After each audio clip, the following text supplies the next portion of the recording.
ఇక ప్రయాగ్రాజ్ లో అఖాడాల పుణ్య స్నానాలు మొదలయ్యాయి. భక్తుల రద్దీని నియంత్రించిన తర్వాత స్నానాధికారులు మొదలుపెట్టారు.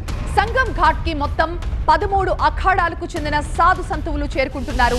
తొక్కిస్లాట్ తర్వాత మొదట అమృత్ స్నాన్ని రద్దు చేస్తున్నట్లుగా అఖాడాలు ప్రకటించారు. అయితే యూపీ సీఎం యోగి మాట్లాడిన తర్వాత అఖాడాలు తమ నిర్ణయం మార్చుకున్నారు.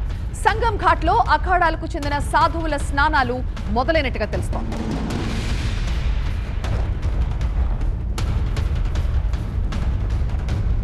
ఈ తెల్లవారుజామున జరిగిన ప్రమాదం తర్వాత అఖాడాలు ఈ రోజు పుణ్య స్నానాలు అమృత్ స్నానాలు చేయకూడదని నిర్ణయించుకున్నారు. కానీ యూపీ సీఎం యోగి ఆదిత్యనాథ్ వారితో మాట్లాడిన తర్వాత వాళ్ళ మనసు మార్చుకున్నారు. ప్రయాగ్రాజ్ లో అఖాడాల పుణ్య స్నానాలు మొదలయ్యాయి. భక్తుల రద్దీని నియంత్రించిన తర్వాత ప్రస్తుతం 13 అఖాడాలకు చెందిన సాధువులు తమ స్నానాధికారుల కోసం సంగం ఘాట్ కి చేరుకుంటున్నారు. తొక్కిస్లాట్ తర్వాత మొదట అమృత్ స్నాన్ని రద్దు చేస్తున్నట్లుగా అఖాడాలు ప్రకటించారు. కానీ సీఎం యోగి చొరవతో మళ్లీ అఖాడాలు స్నాన ఘట్టాలకు చేరుకుంటున్నారు.